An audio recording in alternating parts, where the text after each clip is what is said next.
Hi, good evening, everyone, and welcome. Thank you so much for joining us for what would have been Dad's 64th birthday. This is the 11th of January 2021. We have gathered here. We were here last year as well on the same day, what we call Founders Day, and everyone had collected so we could share the passion that Dad had for learning and for growing. He always said that knowledge is something that needs to be passed on to everyone, which is why we are here today with like-minded people. We have with us Dr. Arshad Gulam, Mr. Shivanandan, Dr. Natarajan, Dr. Devi Shetty, and Dr. Sanjay Oak will be joining us later as well. I'll just tell you a little bit about Dr. Arshad before I give the dice to him. Dr. Arshad Gulam, besides being a very good friend of Dad's and having studied medicine and grown up with him, he's a consulting surgeon and the general secretary of TN Medical College and the Global Alumni Association. He's a managing trustee at IMA Mumbai West. And with that, I'd like to welcome Dr. Arshad.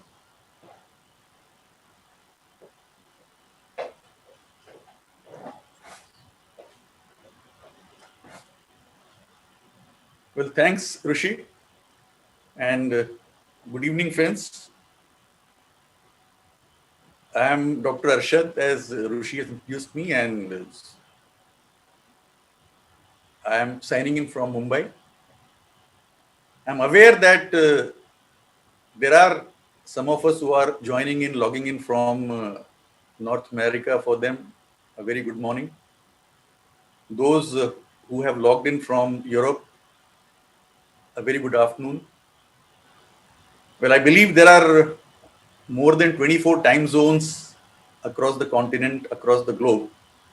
So I'm sure there must be morning somewhere, afternoon somewhere, evening, late night.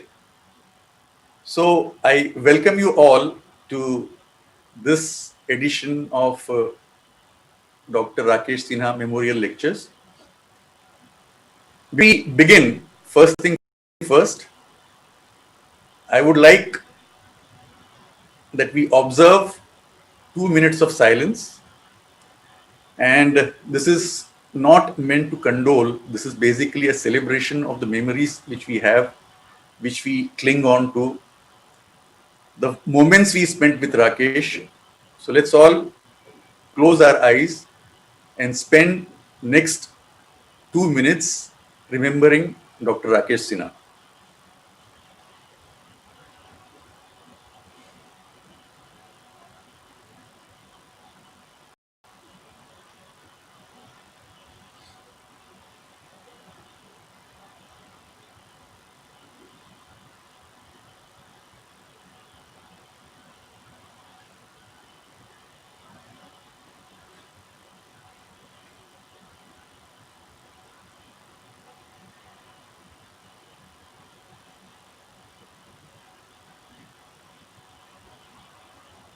Thank you, friends.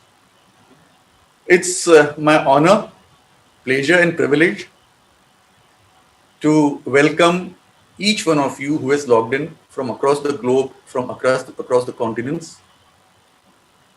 This welcome is extended to you on behalf of Dr. Rakesh Sinha Foundation, in particular from Mr. Yajnavir Sinha, Rakesh's father, Swarna Yajnavir Sinha, Rakesh's mother, Manju Sinha, Rinkita Sinha, Rushindra Sinha, Rachna, Ratna, the other members of the family. And of course, I cannot forget the Women's Hospital, the doctors, the staff of Women's Hospital. So this welcome comes to you from all of us. This happens to be Dr. Rakesh Sinha's birth anniversary. And at one point we decided that we will observe 26th of December for a talk which will have spiritual overtones. And we will have one more lecture which will be either medical or non-medical topic which will be of common interest to many of us or to most of us. Now, the important thing I want to bring to your notice is that this concept, this idea was mooted by none other than Mr. Shivanandan, who is a part of the panel today. He, in one of our chats, told me that the only way we can remember and perpetuate the memory of Dr. Rakesh Sinha is to organize these lectures, memorial lectures, every year. So I chatted with Manju, with the family, and luckily they were all thinking on the same lines. So that's how this idea germinated into a memorial lecture series. Last year was the first lecture which we had. Dr. Sanjay Oak gave us a fabulous inaugural memorial speech. Mr. Shivanandan spoke beautifully well. Mr. Natarajan spoke beautifully well. And now, this is today as we meet. Today is the second memorial lecture that we are here to attend. Now, the important thing I want to bring to your notice is that though we have started this series of lectures, which will be held every year, we also have a vision for the future. I have spent a lot of time with Rakesh, and I know he was basically an innovator at heart. So what we have decided is, or rather what we have kind of contemplated is that there should be some kind of encouragement to those surgeons, gynec surgeons in particular, who want to start something new, who are thinking about new ideas, about implementing new ideas. If they can be roped in, helped to achieve their targets, that will be a great service or great tribute to Dr. Rakesh Sinha's memory.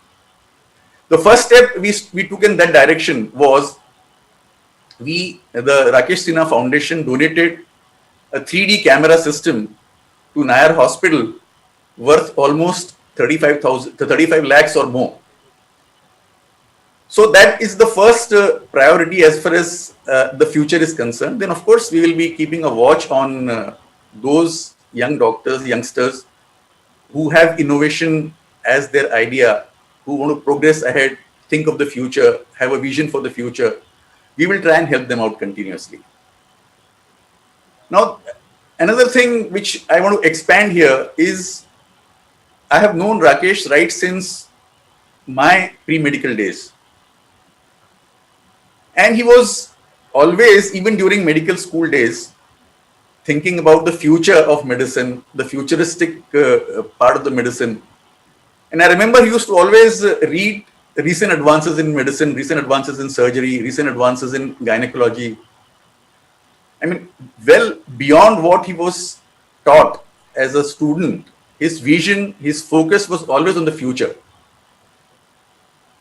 And I'm sure many of you must be aware that he was one of those first few gynecologists who thought of starting laparoscopic surgery, gynec surgery rather, in India. He traveled abroad. I mean, those were not easy days, simple days. There were financial constraints. There were various other difficulties.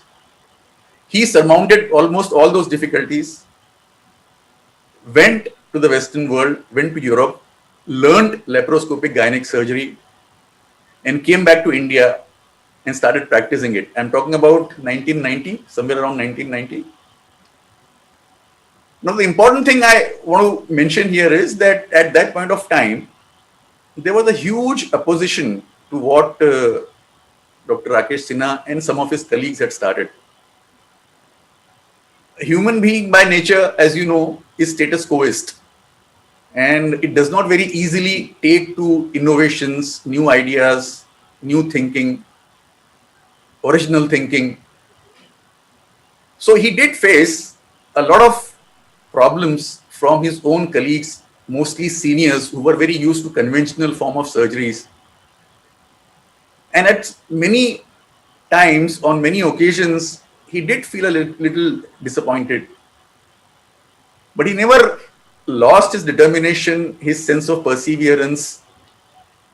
He never got kind of discouraged and stepped back, never. He surmounted all those difficulties, continued doing laparoscopic work in gynecology, And today we all know that not just him, but many of his students whom he has trained, who had trained rather in the country, are practicing laparoscopic gynec surgery.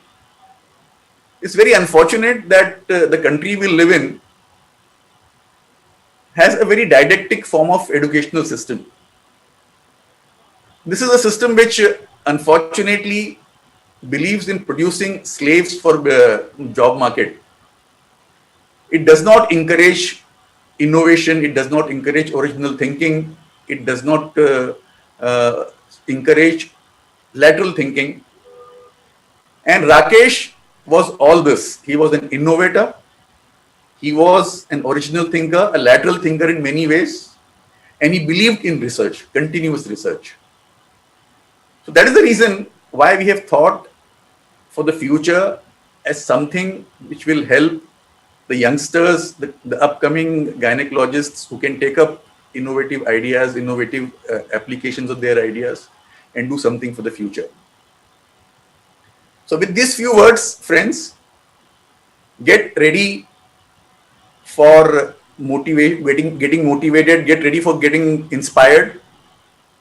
I will end here. I will sign off by welcoming you once again. And in particular, I would like to welcome Dr. Devi Shetty, Dr. D. Shivanandan sir, who is the former Director General of Police of Maharashtra State, Dr. Natarajan, Dr. Sanjay Oak, the former Vice Chancellor of D.Y. Patil University, and now the Chairman of COVID Task Force. And of course, I extend my warm welcome once again to every friend, to every person who has logged in from across the globe, from across the continents. I now hand over the mic to Rushindra to begin with the specifics of the function. Thank you so much and bye.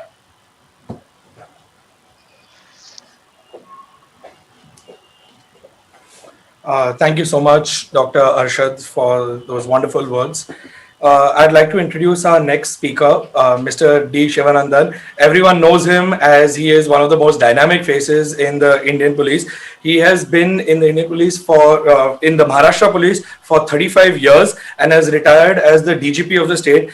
And he was a very close friend of my dad's. They shared a very special relationship and they bonded over lectures and over books and over organizing management tasks. In fact, Mr. Shivanandan organized quite a few lectures for the CBI and the state police where dad gave his motivational lectures. Mr. Shivanandan now runs the Roti Bank, feeding the hungry Indians. And in these pandemic times, the Roti Bank has given free meals to 4.5 million people. So I'd now like to have Mr. Shivanandan take over. Good evening, Dr. Rushindra and all the family members of Dr. Rakesh Sinha, particularly his revered parents and Dr. Manju Sinha and all other Dr. Natarajan, Dr. Arshad and all other friends and admirers of Dr. Rakesh Sinha who have joined from all over the world. Welcome to this memorial lecture. It's a befitting thing for a man who always thought about motivating others. And I would like to take about 15-20 minutes given to me to speak a little bit about my friend, the great Dr. Rakesh Sinha, and also about introducing the subject a bit, about which a great Dr. Devi Shetty would speak little later. My friend Dr. Sinha always insisted, everyone who heard him, saying that try and leave a dent in the universe. He did leave a dent in the universe of gynecology and medicine, but he left a greater dent in our hearts, so deep that I remember him every day. Whenever I felt demotivated or little depressed, I always arranged a lecture by Dr. Rakesh Sinha so that besides others, I could hear him. That was my lalaj, I must say. So Dr. Rakesh Sinha, I know him as a great friend. Whenever I met him, there was so much of warmth and affection, and he gave me books and then so much of affection I can't just forget. I remember him almost every day. I remember him as a great family man. So much he loved his family, his parents, his Madam Dr. Manju and all others. He has been an exemplary son, a dedicated father, an excellent husband and a brother to his sisters and various others. I know him as a risk-taking innovator as a doctor. I remember the story he used to say about how he was sweating first time when he was operating somebody and there was a question of life and death and he was to take a decision and how he took a decision and saved the life. It is still green in my memory. I also remember him as an entrepreneur. He brought in new things in doing this medical practice and he brought about a lot of changes and tried to bring in a change. He was also a fitness freak, a marathon runner. I still remember the story where he would say when he was fully geared with all the equipment and the best of shoes, he used to see a poor boy, he was running without anything whatsoever, not even a pair of shoes. That picture he used to show, and it used to be motivating us no end. He is a great author. He has authored a bestseller book. If he was alive, I'm sure he would be writing more and more books. I get inspired by reading this book even now. He ran the Academy of Success and I have been listening and participating and motivated thousands of people.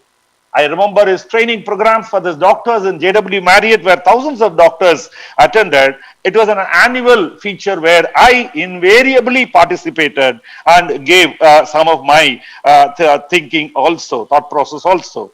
He addressed on my request, free of cost, all over the state for the CBI, the police and various other commissionerates where I worked, and tremendous kind of impact he left on the policemen and they admired him. All my relationship with him, the excellent relationship, started when I heard him speaking in this Bandra School of Education, that is MET. After that, we had a fantastic relationship as far as books, motivational lectures and others are concerned. Now coming to the topic.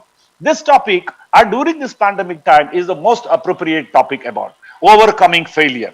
The nitty-gritty and the best of the speech would come from the chief guest, Dr. Devi Shetty. I would like to briefly say, as a cop, I looked at the website www.phobialist.com, and ladies and gentlemen, it lists about 269 varieties of fear, phobias we all suffer from.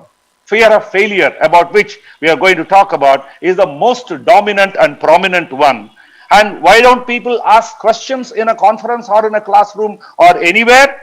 Because they don't want to be laughed at. Someone should not say that, oh, you are a Buddha, you don't know what it is. The fear of failure. Why don't we participate in discussion? Even brilliant people don't participate. They're in a corner, keeping quiet. Why is it? The same reason. Even we don't take part in a competitive exam. Because if you fail, if you don't make it in the first time, what would people think about me? So that is falling in love is also working under a female boss, a good-looking boss is also a problem. Like that, if you could visit that phobialist.com, you would know how many things are inhibiting us from reaching that success about which Dr. Rakesh always spoke. The modern youth today, the young children, the millennials as we call them, are attached to gadgets. They don't have real friends to share their fears, their joy, their success and all that. So they don't, any love or any rejection is a cause for them to commit suicide. And in India, there are every year more and more people are rejected and committing suicides. The figures speak for themselves. All suicides are absolutely not because of failure, but mainly it is because of the rejection and various other reasons. 2017, it was 1,30,000. 2018, it was 1,35,000. And 2019, it was 1,40,000, steadily increasing. This pandemic year is going to be much more. I don't have the latest figure. We all force our children to be successful people all the time, and they are taught how to face failure is just not taught to them. When I was the foreigners regional registration officer, one young 12-year-old Gujarati girl child came and met me and spoke to me very confidently about certain things about the visa and passport. I discussed all that, and the child went up to the door out and turned back and looked at me and said, my mom has taught me not to take no as an answer. I was stunned. I said, how can we bring up these children, the millennials, by saying that there can't be anything called failure? Even law cannot tell them that there is no provision in the law. I don't think you can bring up children like that. So I still remember vividly the video which came in the YouTube. The YouTube is a killer. So this 10th standard girl rejected by a boy jumping from the 20th floor in front of the whole world, videos and all of them taking and live streaming, they were doing it just because one boy rejected. Somebody should have taught to her, the family, the various friends and various others, saying that if one boy rejects, there are millions of other boys who are better than that. Why that link has been broken now. I still remember that Mithibai College boy, a graduation student, committing suicide by showing live stream in the Facebook, and how he had a bottle of whiskey and ordered stuff to eat and full cigarettes and all that. And then before the police or the security staff could go and break open the door, he jumped out of the window and committed suicide. What is this? The fear of failure or fear of success. So I also remember a cop who had taken away a car from Mumbai and went away to the neighboring district. And when the police station took stock of the cars which were abandoned or stolen, recovered and all that, they found out that it was not there and they went to recover. He felt ashamed, fear of failure as to how people will treat him later. He went inside to change and took his service revolver and shot himself to death right in front of his wife and children. So, who are all the successful? Adolf Hitler, can we call him a successful failure who committed suicide by the end of the war? Robin Williams, a most successful Bollywood personality, Michael Jackson, or Whitney Houston, or even her daughter, and then Marilyn Monroe, and various others from Hollywood and Bollywood. I can go on citing about them. And this is fear of failure. Of course, overdose of drugs, that's the reason. And as a cop, how the cops have been dealing with fear of failure, they would get addicted to drugs or tobacco or alcoholism or various other things. Very common thing the policeman would resort to do is to take out a helpless victim who is there in the police lockup and hammer him to a pulp. In death in custody, Maharashtra police is always been leading, and that is one reason why policemen have been committing suicide, or somehow they miss this world and go away between the age of 37 to 41. That is the most vulnerable age. Even recently, a constable had shot himself in one of the police stations in the officer's room. And of course, the inevitable extramarital affairs and various all other problems connected to that. So with that, every profession, even the doctors, the medicos, have innovated their own ways of coping with the problem of fear of failure. So what do we do? Well, how can we handle this fear of failure, and how we can manage it is I'm going to touch that. And I'm going to leave it to Dr. Devi Shetty, who is an expert. I'm very keen on listening to him. But ladies and gentlemen, this century, things are changing very fast.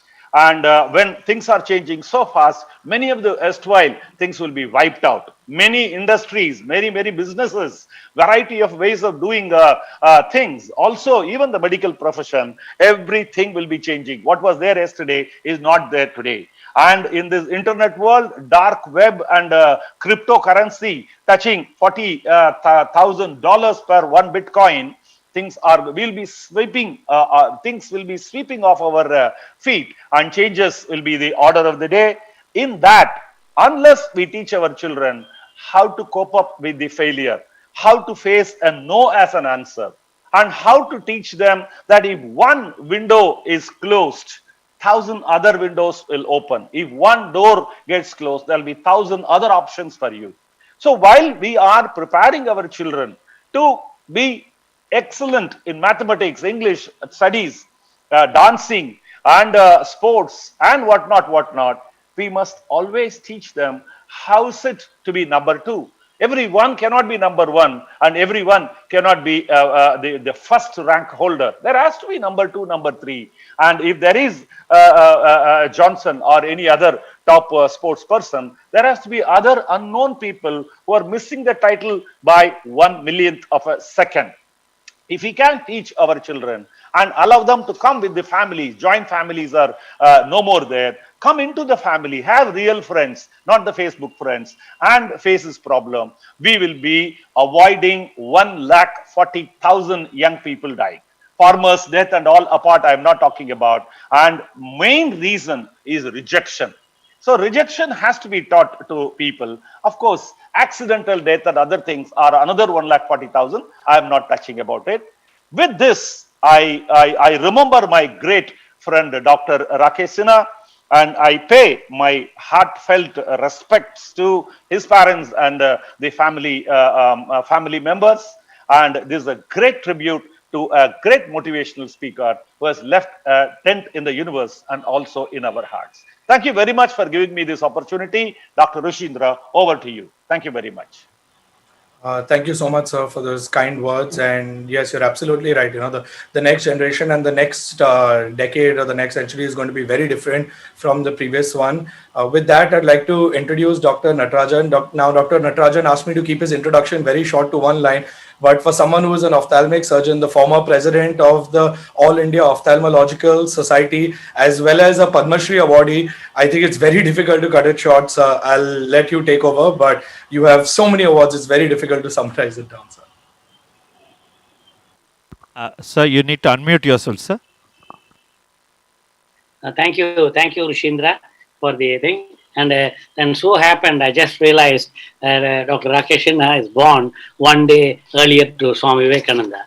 And Swami Vivekananda's birthday is tomorrow, which is January 12th, but he is a 158th birth anniversary.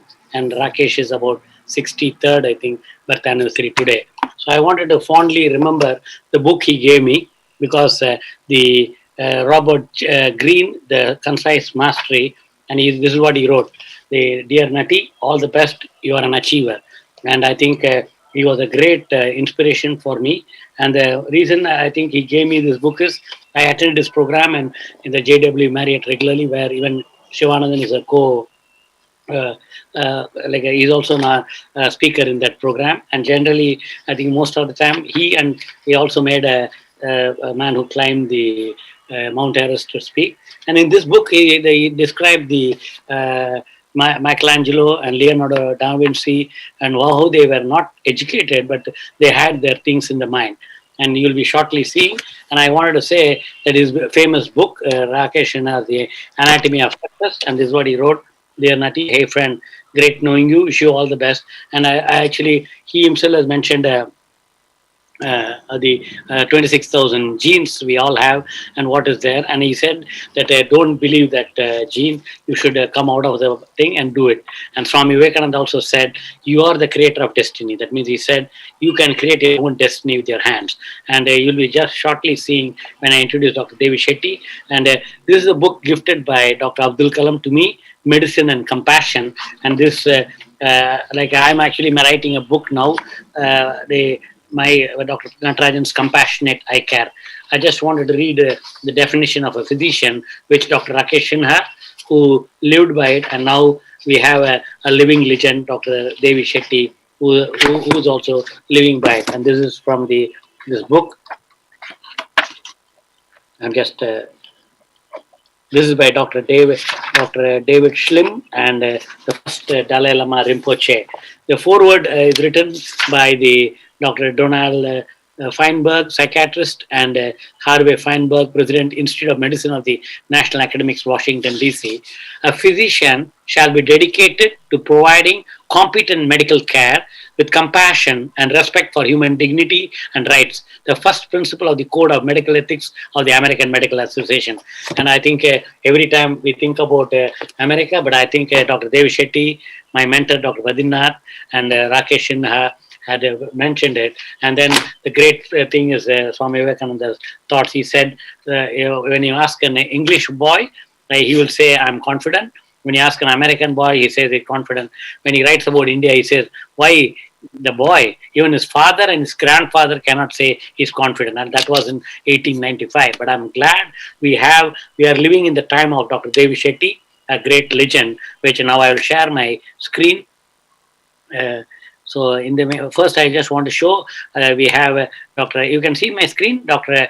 Rakesh Sinha, who started his career in 1988, trained as many as 600 endoscopic surgeons, and then I saw the other one is the 3D surgery, the world's first 3D laparoscopic center using robotic technology at the Women's Hospital Car, which is belonging now Rushindra and Dr. Manju Sinha are running it. And this is the video. I'll just show a short clipping. You can see Dr. Rakesh Sinha operating, and I think he inspired me. He was using the 3D glasses and watching the screen and operating. He used to say, Nati, you also can do it. And many times I've gone to him, discussed with him, and I was wondering, how do we introduce this 3D surgery in ophthalmology? And less I realized that one day that ophthalmology, already the companies were working, and I'm glad you can see now this is a visualization through the laparoscope. You can see as though you're seeing this is about maybe 4 or 5 millimeter area seen in the laparoscope and in a big screen. And exactly this is what I was imagining.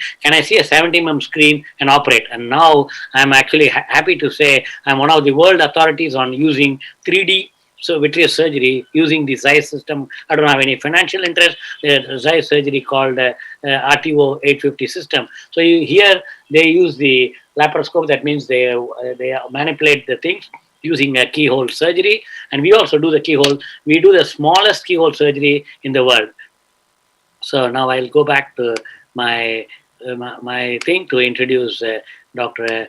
Devi Shetty and Padma Bhushan, Dr. Devi Shetty, Devi Prasad Shetty, an inspiration. And I'd like to introduce, and I think I stand like a dwarf in front of a giant, like a dwarf, Dr. Devi Shetty. I don't know whether Dr. Devi Shetty remembers me. The first time I met him is with Dr. Badrinath, Mrs. Badrinath, his family, with the Chandrasekhara Swamigal in Kanchipuram, which is I think maybe 25 years back.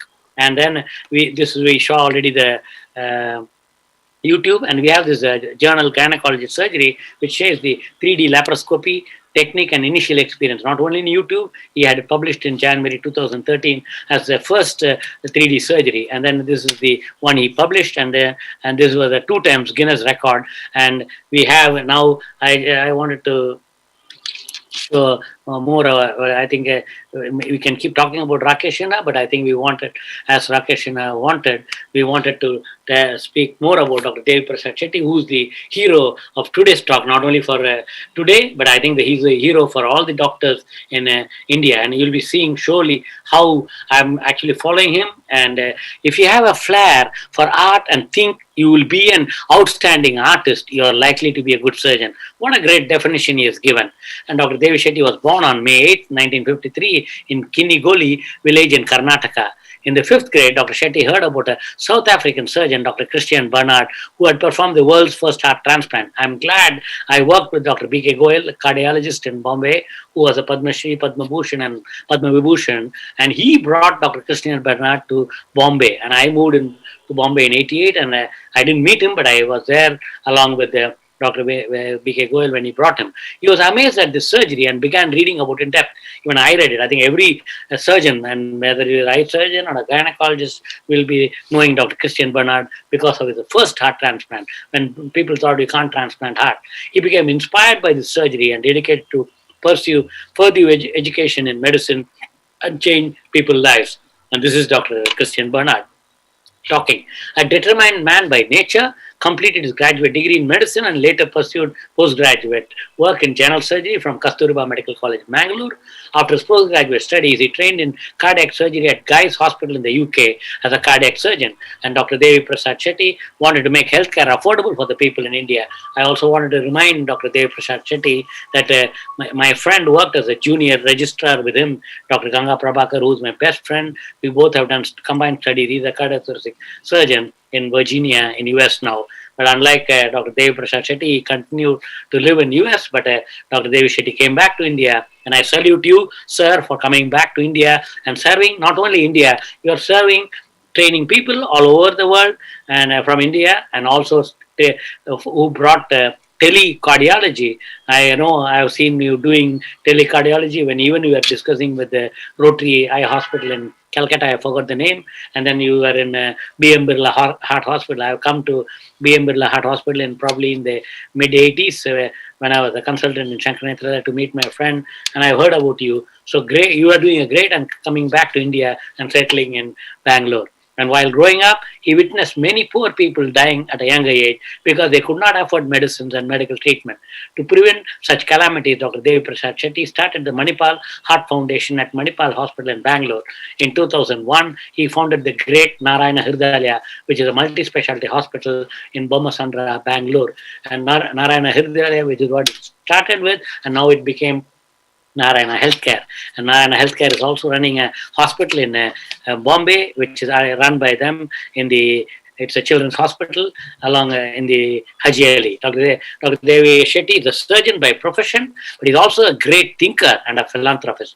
After conducting much research, Dr. Devi Shetty realized that the healthcare costs can be reduced by 50% if hospitals adopted economies of scale. And you can see the YouTube videos he has given openly about how corporate hospitals are charging and how we can cater to the people. And I think my best friend Shivanandan always tells you should treat the man who can pay, charge him, and who cannot pay, do it free. And I am also a third generation ophthalmologist. My grandfather and father worked totally in the government, and I worked in the private, and I was with Dr. Badrinath in 85 to 84 to 88, and then moved to Bombay. So from day one, I'm doing really charity. And I think we come from a state, Tamil Nadu. We say that what we serve what we do in the right, what charity we do in the right hand, left hand should not know. So I want to talk Shivanandan is a great philanthropist. He wanted to feed the hungry young children and the people so that they don't steal bread or food and thereby slowly become an underworld. Like as a policeman,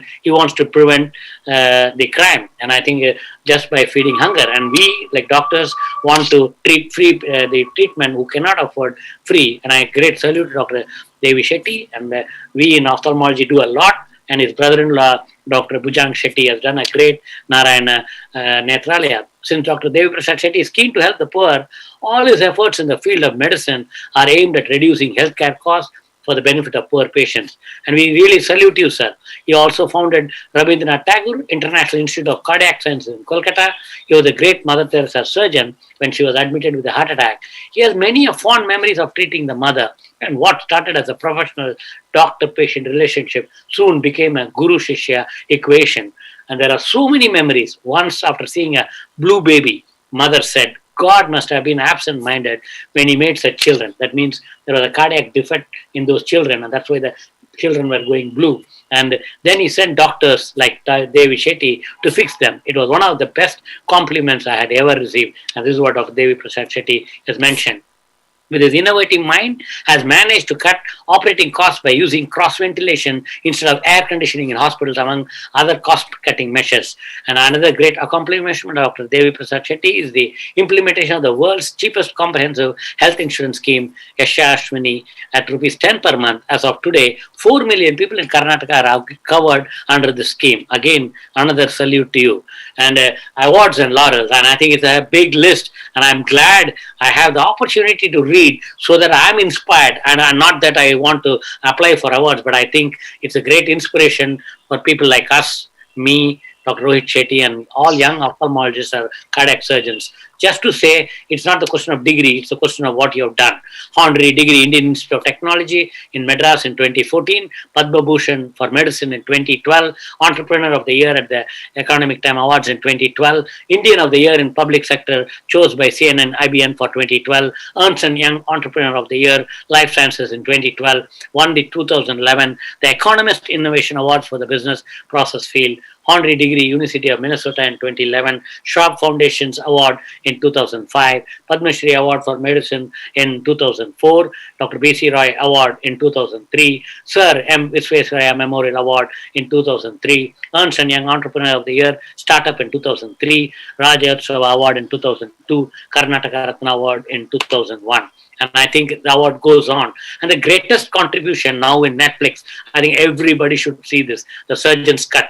And Dr. Shetty stars in the 4th and last episode of Netflix docuseries, The Surgeon Cut, which was released globally on 9th December 2020. Another salute as a surgeon. And the episode follows his treatment of patients, mostly children and babies, prioritizing low cost and affordable healthcare while performing with his team more than 30 surgeries a day. And I think it's great. And I remember reading about another great cardiac surgeon in the US. I'm not able to remember him, because, which everybody talks about. And I also used to read, he used to have 10 tables, and now you are doing 30 surgeries a day. And you are a spiritual heart surgeon. And the purpose of life is to serve God. And the best way of serving God is to serve His creation. And I think yesterday I went to the Ramakrishna Mutt Tribal Health Center, and I was dedicating myself to do service there, which is in Sakwar, which is about 150 kilometers from Bombay. And in the board it was written, serving man is serving God. And that was Swami Vivekananda's statement in 1890s. And Dr. Shetty also is telling the same. And this is a movie clip which I want everybody to see. Oh, sorry. The Narayana is no different, and faith is present everywhere. While Shetty is a Hindu, he ensures that the hospital embraces all faiths. In a ceremony thousands of years old, a Hindu priest offers prayers at the opening of this ultra-modern hybrid cath lab.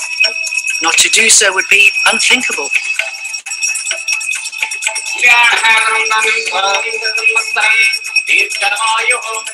It's no surprise then that faith and religion plays an equally important part in the lives of those who work here. I think it is the environment in India where we express our belief in God in a very expressive manner, and we are open to it. In my experience, outstanding doctors across the world are spiritual. They definitely believe in some cosmic forces, at least good number of them.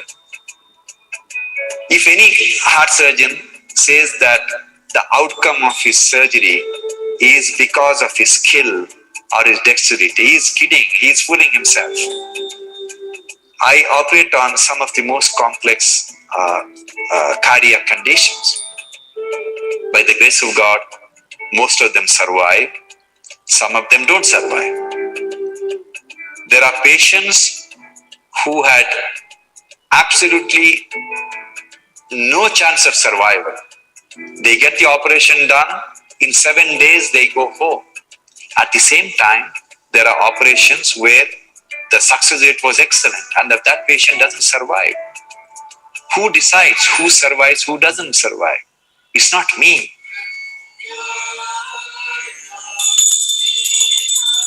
The guiding force in Dr. Shetty's life has been the time he spent as physician to Catholic nun Mother Teresa. I really do not think that Mother Teresa was like us human beings. I'm a doctor, I'm a scientist. I can tell you that she's something different. But what really inspired me, her one statement that hands which serve are holier than the lips that pray. And this has been the singular, most important turning point in my life. The purpose of life is to serve God. And the best way to serve God is by serving His creation.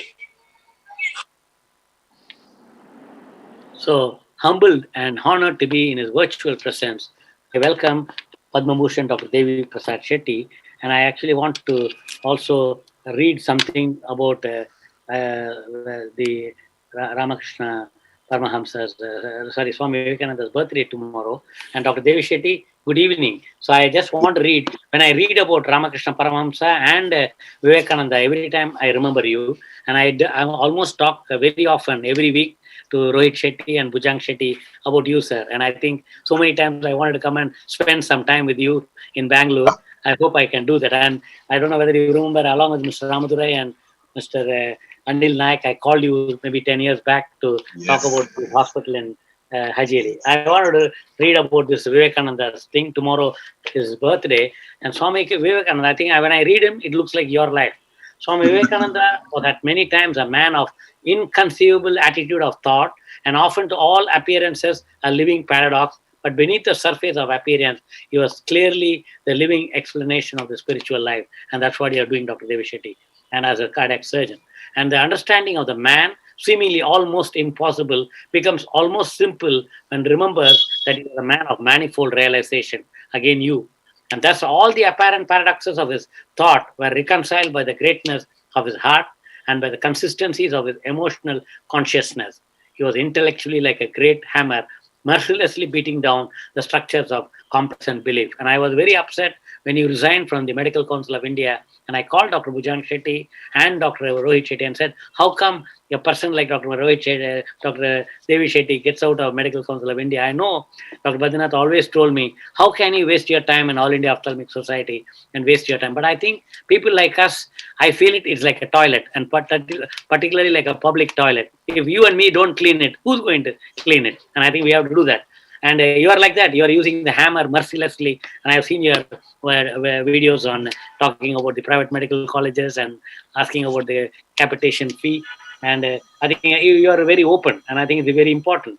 And also, even with regard to his own mind, he was an eternal iconoclast, always searching for and demanding a sounder, saner, and a more comprehensive basis. And I think you're doing that for medical education in India. He preemptorily refused to be satisfied with a finality in thought and ideas which by their very nature connote limitation and imperfection. And therefore, he was always on the watchtower of the thought, straining his personal vision to discern the contents of an ever-winding horizon. He was ever ready and bold enough to throw away the theories and explanation of life, soul, and the cosmos offered by the Vedanta and other schools of Hindu philosophy. And I think you have done that for the medicine. And then you can see what Ramakrishna Paramahamsa has talked about Swami Vivekananda. And I think maybe your mentor, I don't know who's your mentor, would have told the same about you, Dr. Devi Shetty. Sri Ramakrishna was accustomed to speak of his chief disciple in an endearing way as my Sukha, meaning the great sage Sukadeva, and say that he was born Brahma Janani. He would add that he was a born monk as well, pure and spotless, untouched by worldliness, for even from his very boyhood, the Swami revealed himself as a such in the heart of his heart. And I think I have seen you bowing down to Chandrasekhar Swamigal, the Shankaracharya in Kanchipuram, and with your family. I think you have two sons, right? Dr. Shetty? Three sons, yes. Three sons. I think I don't Two remember. sons and a princess. Oh, okay. Great. So did not Sri Ramakrishna pray to the Divine Mother to send him someone with whom he could find satisfaction in talking? As his lips burnt, he said, by talking with worldly-minded people. And he felt his prayer answered when he met the boy Narayan, as the Swami then was, that is Swami Vivekananda. Oh, the memories of those wondrous days in Dakshineshwar and Kasipur and in the monastery at Paranagore. Oh, the ecstasy and the spiritual fervor of those times. Can time itself engulf those eternal hours of ecstatic prayer and exaltation which the Swami, as the Parivarajaka, passed? What shall the monk care for the world? He who has seen the reality cares nothing for the attraction of lust and gold. So that's why I always seen you in the operating dress, and I still have the lust for this suit. I don't know when I also like to operate, but I'm all the time when I travel, I'm in the suit. He who has seen the reality cares nothing for the attraction of lust and gold. And that's you, the monk who has possessed himself of the riches and the infinite, cares nothing for all the joys and treasures of the world, which are even as dust and ashes to him. And you are a great sage under the OT dress with your OT cap. And I think salute you for whatever you're doing. And you're a great inspiration for all the young doctors and maybe the old doctors too. And I am sure Dr. Arshad will agree. And my friend Shivanandan actually wanted you for one of the orations a few years back, but we couldn't get through. I hope we'll have a direct contact with you. With this, Indra, you have something to say so that everything to Dr. Devi Shetty. Yeah, and I think thank you so much. 6:57 at 3 minutes before time.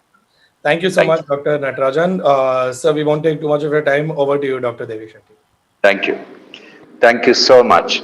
I am given a very interesting topic to speak. This is about overcoming failure.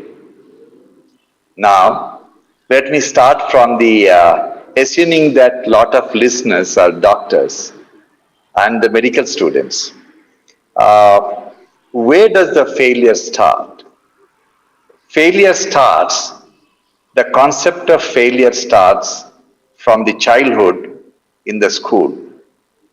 Every class has 2 or 3 rows of front bench and most of the benches are back benches. And it is generally assumed that the kids who are occupying the front bench are going to succeed. They are going to get all the prizes, all the medals, and they are going to succeed. And the backbenchers, most of the time, assume that they will fail. Very interesting observation is that in the exam of life, that is not true. Some of the path-breaking innovations, some of the entities and the business concept which change the world are contributed, conceived and executed by kids who occupied the back bench. So my first suggestion to everyone, that do not be haunted by the bench you are occupying. It doesn't matter what bench you occupied. Everything what matters in life is what you do when you come out of the classroom and appear for the real exam of life. I can tell you some of the most brilliant people who had a serious problem with the education system, starting from Isaac Newton to Albert Einstein to Edison, Walt Disney, Charles Darwin. They were not academically outstanding kids, but they changed the world. So it is very important that just because one occupied the front bench and won all the medals, never take life for granted. Other observation I have, which I often quote during the graduation day, is a very famous statement by the teachers of all the institutions across the world. Teachers always feel that the most obedient students who finish their homework very up to date with their the duties and everything they do promptly, they are the ones who succeed as doctors and the others don't. I will quote one of the very often quoted statements by the teachers is, unlike in our times, medical students of today do not spend much time with the patients and they lack dedication. The teachers are always comparing themselves, their era, with the students' era. Now, I would like to ask our senior doctors, who do you think made this statement? This statement was made in 460 BC by Hippocrates himself. So, if Hippocrates at that time thought that in his time, medical students of today do not spend much time and they are not very passionate, you can just imagine what our teachers have told, and when you all become teachers, what statement you all will make. All I want to know is that students are the same now or 460 BC period. Failure is as common as or more common than success. I would like to quote Mr. Winston Churchill, the famous the leader of the world who steered the Second World War in the right direction. When the Allied forces won the Second World War, the world media wanted to know what is the secret of success. and he made one statement. He said, never, never, never give up. So if you want to overcome failure, my single advice for you is never, never, never give up. I'll just give one example of me as a surgeon. Who is the safest surgeon on the planet? Any guesses? The safest surgeon on the planet is the one who doesn't operate. If he operates, somebody is going to die, and because of the fear of a tiny percentage of the patients dying, if he doesn't want to operate, he may remain as a safest surgeon, but it is of no use to the society. So never be scared of the failure or whatever you want to do, failing. I get very depressed when I read the newspaper stories on some bright kids committing suicide when they failed in the exam. Suicide is a permanent solution for a temporary problem. You failed once, fine, it's okay, you can pass again. You failed second time. I failed 3 times in my FRCS exam, but that didn't make me as a poor surgeon. Exam has no relationship to what you do and what you become in your life. Remember, in life, there is always a second chance. And if that second chance doesn't work, there is always a third chance, fourth chance. In the end, you will succeed. Edison, when he was trying to invent the bulb, light bulb, if I'm not mistaken, he failed some 5,000 times. And when the journalists were inquiring, we failed so many times. All he said was, I didn't fail. I figured out 5,000 things if you do, the bulb won't light. That's all.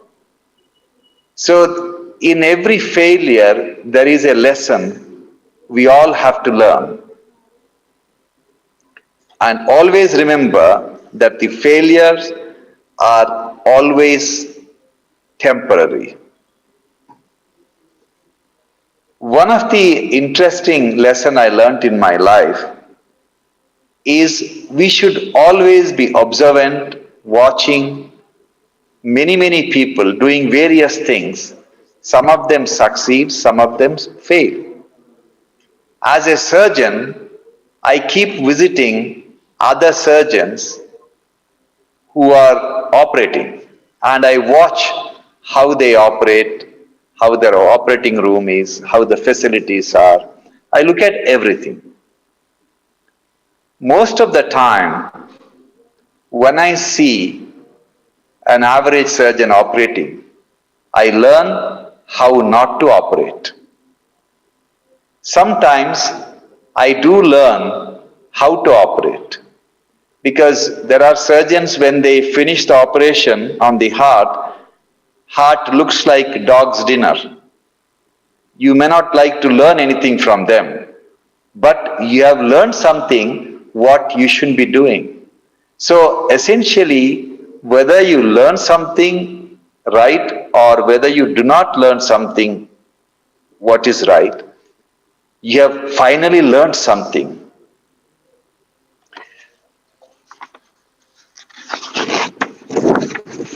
We always tend to exaggerate the impact of failure. When things are going wrong, always remember, things are not as bad as you think it is. And when things are going great, You're excited. Believe me, things are not as great as you think it is. Whether it is good or whether it is bad, they're always in between. Like when I applied for a job of a registrar in Southampton in National Health Service, I had the perfect reference. The chief cardiac surgeon was my boss's class friend, and he gave me a recommendation letter. By that time, I already worked in a cardiac hospital in NHS for more than 6 months as a senior house officer. I had everything required to be a registrar. And I went with all the confidence that I will get the job. But as it sometimes happens, I was not chosen. So I was shattered. I was depressed because my entire future plan in England was dependent on that job. And those days there were no mobile phones. And I went to the train station, called my wife from the phone kiosk, and I told her that, honey, that's the end of it. I'm not getting the job. We have to think about packing off. She just said, okay, you didn't get this job, but something better is waiting for you. And for a while, I didn't understand. Then I thought she will be sympathizing with me instead of just changing the entire question, saying that something better is waiting for you. And that's exactly what happened in less than a month. I got a job at Brompton Hospital in London, one of the premier cardiac institutes, and then life just took off. So it's very interesting. In England, you meet generally two types of doctors. One group of doctors who were there for 5 years, 10 years, languishing as senior house officers or maximum registrars without any specialization, without any direction. They never made a mark for themselves. They're just hanging around doing some local jobs here and locum jobs here and there. And they have a very interesting story to say. They'll start off saying that, look, when I came to England, there are hardly any jobs.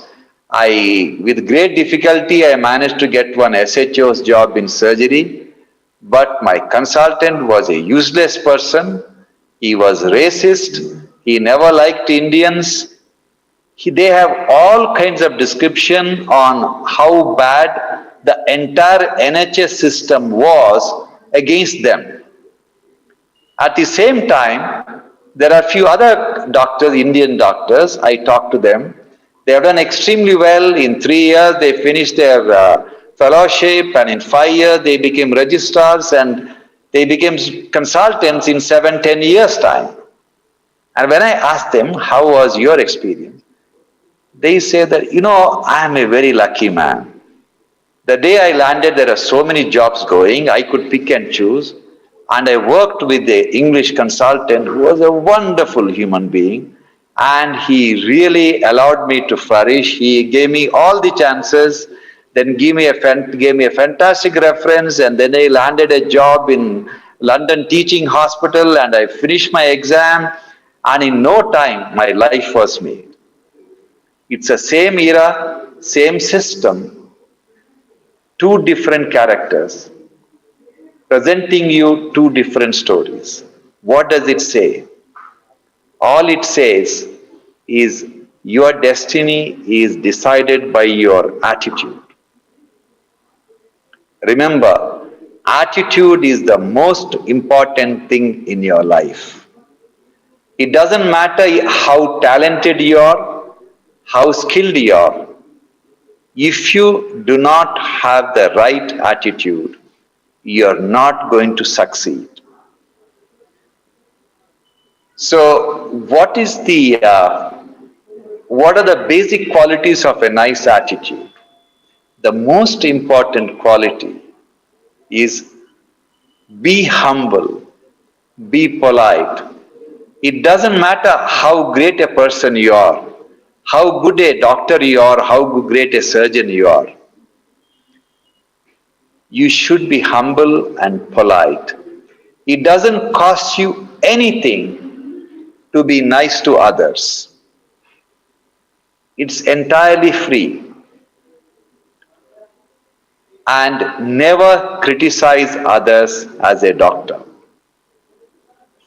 It doesn't matter, so many times patient will come to you with the reports from other hospital and some procedure was done. For whatever reason, patient isn't getting the kind of a result what he expected. He is a bit unhappy and the patient expects you to pass a criticism, criticize the other doctor who treated him. Now, you must realize that there is a person somewhere who you have operated, who you have treated, and your patient is not happy, and he has also consulted the other doctor. Now, would you like the doctor to criticize you? If you do not want that doctor to criticize you, you do not criticize the doctor which your patient wants you to criticize. And these are the simple fundamental truths of how to succeed in medical profession. In general, most of the doctors do succeed. To quite a large extent, most of them succeed and some doctors excel. It doesn't matter how successful you are, how great you are, how wealthy you are. Remember, you have the responsibility for the people who are not as lucky or as privileged as you. If you are worth few 100 crore rupees, remember, you are only a trustee of the wealth. The wealth was created by the society, your predecessors, your colleagues, your friends. Everyone living on the planet worked very hard to create the wealth. For whatever reason, whatever good work you have done, you have been given the temporary trusteeship of the wealth. So, one of the most major responsibility you have when you have the trusteeship of the great wealth is to care for people who are not as privileged and as lucky and as accomplished as you. It is not true that God created everyone alike. God did not create everyone alike. God gave extreme talent, extreme skill to very few people. If everyone in my hospital is as smart as me, who is going to drive the ambulance? Who is going to clean the toilets? Because they are not as skilled and as accomplished as me, they are doing the job. And we need someone to do the job. Otherwise, who's going to, the hospital will start stinking. There will not be anyone to clean the floor or the toilet. But it is important for me to remember that those people who are not as accomplished as me, doing so-called menial job, it is my responsibility to take care of them. That is why I have been given the trusteeship of managing this enterprise. Always remember that. A lot of you, as young doctors, you may be dreaming of building your own hospital, your own business, or your own entrepreneurship. Good luck. Whatever you want to create, there are 3 steps you will take before you start anything new in your life. Supposing you want to start a business or a hospital or whatever you want to. There are 3 questions you will ask. That is, what shall we do? Shall we create an app for treating diabetes? Or shall we create a hospital? Shall we create a chain of diagnostic center? The discussion is all about what shall we do. The next question you all ask is, how shall we do it?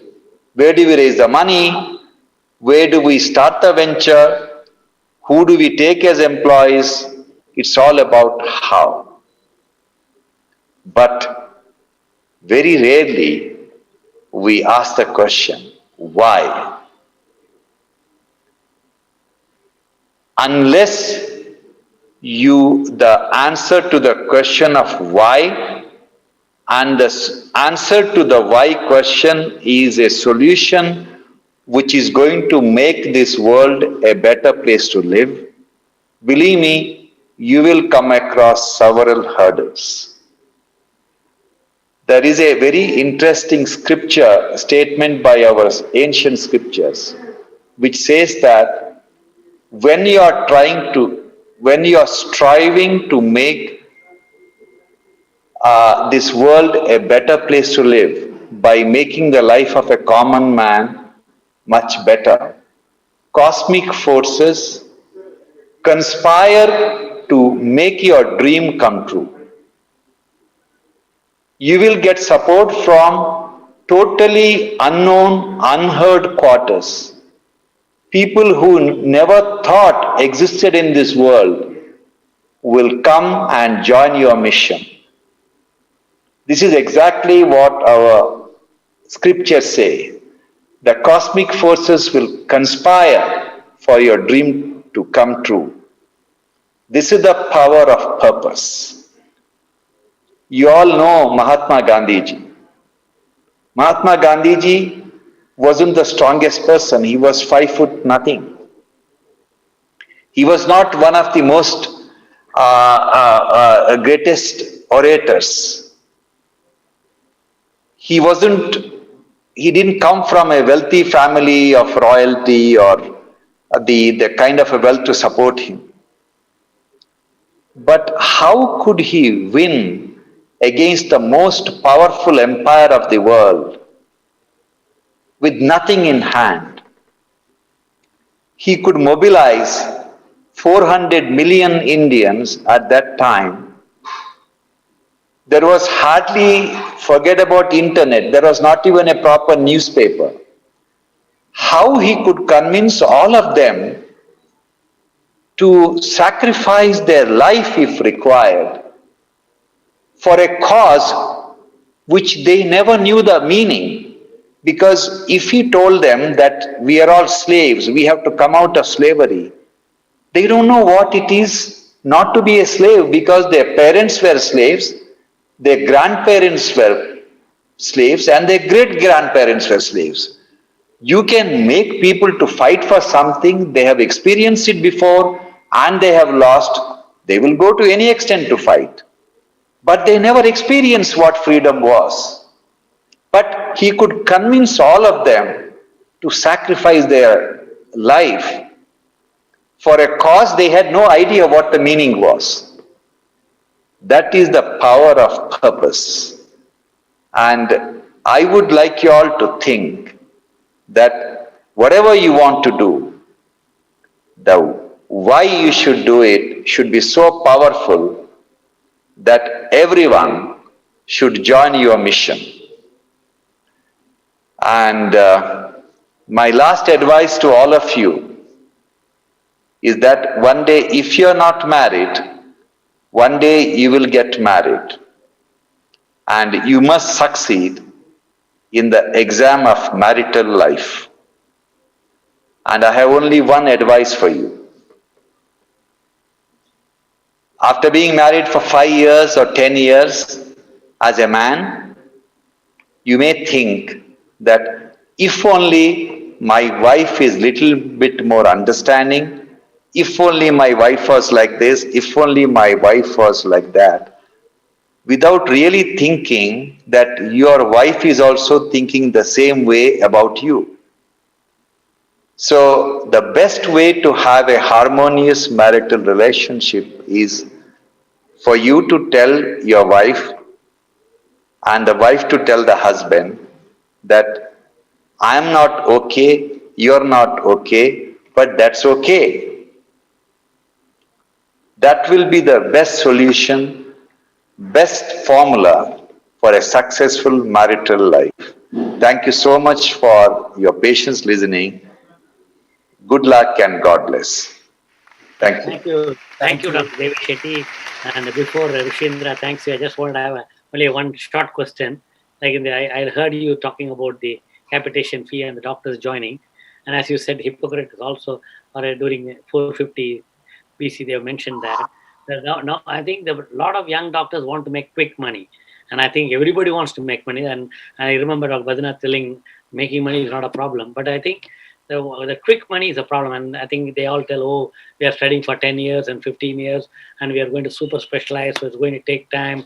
Then only we want to earn by the time we are almost 35. So what is your advice to them? And I think, as you rightly said, when you have the purpose, everybody will have their life. And all of us have struggled as a resident and working under somebody.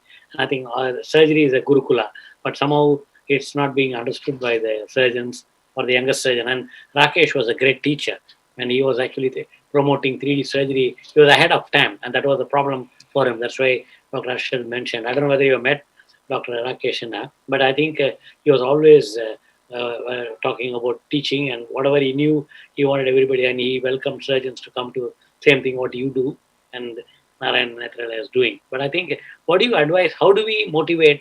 I recently, during the COVID, at least ophthalmologists, there are young ophthalmologists of 10,000 people, and I advise them, if you miss your residency third year, or you missed your 1 year of income because of you're a junior doctor, or you're not paid well, don't worry. I think your parents can look after for 1 more year, and then next year you can start earning. But they all were, no, I want to do a surgery. I'm rusted. I said, how can you be rusted? Surgery is not that it's mugging up and you're going to forget it. It's like part of your system.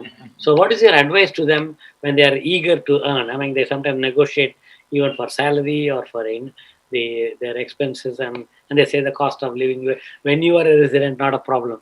But they didn't know, when I was a resident, I had only 300 rupees. I have a very simple advice to all the doctors, is that I agree money is very important. Money is like oxygen. But purpose of life is not oxygen. Without oxygen, none of us are going to survive for more than 3 minutes.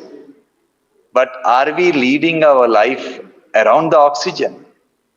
So the money is always a byproduct of whatever we do. I agree with I have no proper answer to the young doctors' quest to earn millions of rupees at a very early stage of their life. But there are very few professions in the world where you can make quick money other than smuggling or stealing, right? There are very few professions. So if you are a thorough professional, it takes time. But once you reach there, it is sustainable. It will go on throughout your life. That is the beauty of a doctor becoming successful. So they should not be in a hurry to make big money. I always tell the young doctors that when you, in your strategy of building a practice, never revolve it around the rich people, because rich people can run faster than you. Always look at the poor people, because rich people always followed the path, walked on the path beaten by the poor people. It is the poor people who will build the image for you. They will make you as an iconic figure. And then the rich people want to be treated by you. This is my advice to all of them. think brilliant advice, and I know your time is they're running out, and I think you have to go. But I think it's really nice to. I hope we can meet in person sometime, either in Bangalore or in Mumbai, or if you come to the hospital here in Hajeli, let us know. We'll come and meet you. I would love to. Thank you. Thank Thank you. Thank you so much. Thank you. Hello, thank you so much, sir. Really appreciate you giving us your time and all the lessons that you taught us about overcoming failure. I definitely agree. I think attitude is going to be a big issue, and I'm sure you've inspired everyone watching now to not just think about the what and the how, but also the why. So, really appreciate your time. Thank you so much, sir. Thank you. Thanks. Thank you, Dr. Natarajan. Thank you. Thanks. Now we would like to have, I think, Dr. Sanjay Oak. Dr. Sanjay Oak will be connecting to the call. In the meanwhile, we would like to start Dr. Sanjay Oak's lecture. He was actually caught up with the Honorable Chief Minister as he is the chairman of the COVID task force. So we'd like to cue in a video that we had pre-recorded for him, and we will have him join us shortly after. Thank you so much, sir. I'd now like to invite Professor Sanjay Oak, who, in addition to being an excellent pediatric surgeon, has numerous other accolades, from being ex-dean of some of the topmost medical colleges in Mumbai to being ex-vice chancellor of my alma mater, D.Y. Patil Medical College. He has also written numerous books, and I know for a fact, personal knowledge, that their common love for reading was a large reason why he and Dad shared a special bond. So, Professor Oak. Pardon me if I get choked and a tear might run down, because I cannot believe that my friend, even after a couple of years, is not with us. When Manju rang me up about a month ago and said that, Sanjay, you are to give the first memorial lecture, my mind went back to 2004. Let me share a secret with you today. Arshad knows it well. Every important interview in my career that I gave, whether it was MPSC for the selection of Dean of Medical College, whether it was UGC for the selection as a Vice Chancellor, whether it was a final selection from the panel from the Governor of Maharashtra, I used to sit with Rakesh 2 days before that. He used to interview me. He was the interviewer and I used to answer him. Rakesh used to make points. Manju is a testimony to all these happenings. She used to serve us brilliant cookies and coffee. And Rakesh used to dissect, dilate, and add meanings to the answers that eventually I gave, and therefore I got those posts. I'm indebted to someone who was my mentor, who was my friend, who was my colleague. We have heard a lot about him. Don't forget, he was one of the best juggler of the balls. 2 balls, 3 balls, 4 balls, 5 balls, and he had the guts to challenge that anyone from the audience come up and do it. And in one of the meetings, one young chap came and did those. And then Rakesh complimented him and gave him the book. It was an unwritten rule between me and Rakesh. Each time I met him, I presented him a tie, and each time he met me, he presented me a book. So once I asked him, Rakesh, there are so many books in your office. Have you read all of them? And gave a very honest answer saying, Sanjay, not all, but jab retire ho jaunga na, hey, padunga yaar. That's what he used to say. There are quite a few things which were common in me and him. We were both, in his own words, we were both lapro-lunatics. That's a stage in a surgeon's life that one starts wondering whether you can do each and everything through a laparoscope. But here was my friend who taught me the 3D laparoscopy. I think I was the director of KEM Hospital, director of this city's health. And I told him, Rakesh, very little time I will have. Can you please pose this case at 7:30 in the morning? And Rakesh would do it. And I used to come to BEAMS. And a private case, when Nati, you shared that experience which is common to all of us. All of us have been outsiders in the health sector of Mumbai, including me. Yes. And the struggle that we have gone through. Yes. And here was my friend who used to say, hey Sanjay, aaja na, kal karenge na hum log. And that's how he used to teach me. So laparoscopy, Bullet, both of us owned, and we're mad. And you're right, sir. In his own words, he said, Sanjay, first time when I wanted to go to Germany, I had no money. It cost me 18,000 rupees. What did I do? I sold my Bullet, and look at me today. I can buy a Bullet every day. That's what he said. We both had passion for good cars, and this is the one that he had before he passed away. And then, how can any one of us forget this picture? Passionate about running, passionate about marathons. And what sir very rightly, very vividly remembered, he telling, hey, here I'm running with 5,000 rupees shoes, and that boy is running without any fit. If he can run, why cannot? So I asked Manju, what do you want me to speak on? And she said, things which were very close to his heart, and that is surgery and excellence. Pediatric surgeon as I am, you can see me there, and that's why I have titled this as Source of Success, Elixir of Excellence by Master Chef Sanjay Oak. For the last 1 month, Manju, I asked all my colleagues, my colleagues in my hospital, I asked my... Hi. Sorry, we have Dr. Sanjay Oak who has joined us. I think he made it just in time. So, Dr. Sanjay Oak, over to you. Thank you so much for making it. Thanks a lot, Rushindra. Am I audible? Yes. Hi, Sanjay. Thank you. Yes, thanks, Nati. Thanks, Manju, Rushindra, Mr. Shivanandan. And above all, somewhere in that audience, somewhere in the cosmos, is my friend, Rakesh. Yes, it is true that I was busy. I have been busy with this task force responsibilities. And as if that was less, we have an avian flu or the bird flu coming in. So I was counting the number of chickens that died, and also the killing exercises that we may have to undertake in the state in the next few days. But I was lucky enough just to be back from CM's residence at about 7 o'clock and log into Devi's speech. There are some people who have always mesmerized me. Like Natarajan, Devi is another one.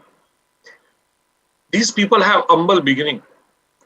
They were not born to wealthy families. They did not inherit the auspicious kingdoms of hospitals by their forefathers. And still, they could make a footprint. And while listening to Devi's monologue, it could have been brief than a conventional oration, but it was power-packed with all the right messages.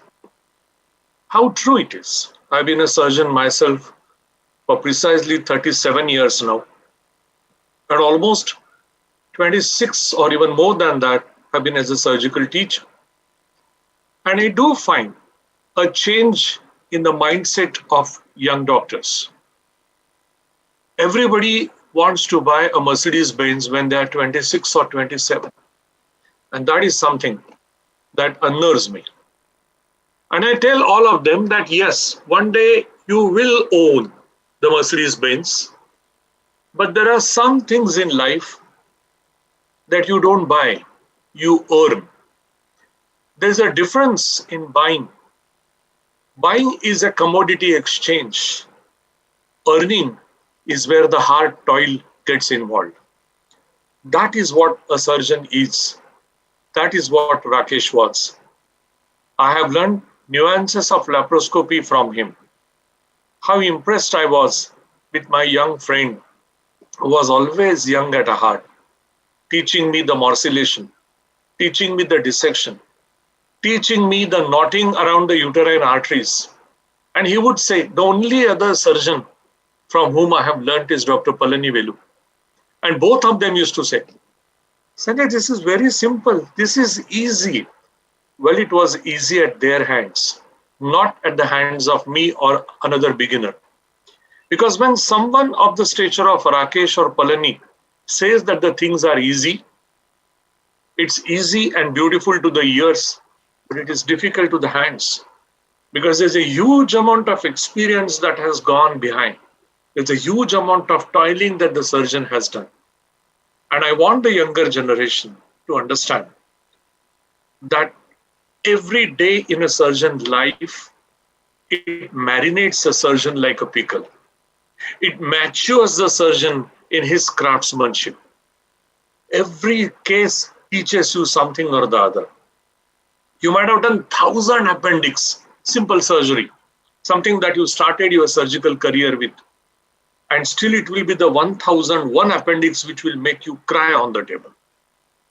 There is never a minor surgery. There are only minor surgeons. A surgery is always major. I don't like when someone says my success rate is 97%. Oh, what about those 3%? For them, your failure rate was 100%. So one has to always make an effort to go to that particular perfection. And the only way to do is operate more and more. My late father had a passion that his son, and I am his only son, would become a surgeon in his lifetime. So though I could have got any other branch as post-graduation, he did not allow me to choose. And I might have become anything in my life. I became a dean, director, vice chancellor, whatever. He never asked me what I did as a vice chancellor. He never asked me what I did as a director. But he always asked me one question, Sanjay, what did you operate today morning? I know Dr. Natarajan's father. He used to come and attend every function that Nati had done, every lecture that Nati used to arrange. It may not be his subject, but the man was passionately involved in the scientific achievements that Dr. Natarajan was doing. These are the great people who imbibe in their offsprings. That's what Rushindra and his sister has got from Rakesh. These are the hallmarks of becoming successful. I like Devi saying that failure is never permanent. In fact, I would say success is not permanent. It should never go to your head. I always plead God, whenever I achieve something in my life, that keep my feet grounded. A success usually is short-lived. Something that goes up has to come down. And one has to be prepared from inside for that possible, probable failure. I'm rated as a good health sector administrator, a good manager of the hospitals and health sector.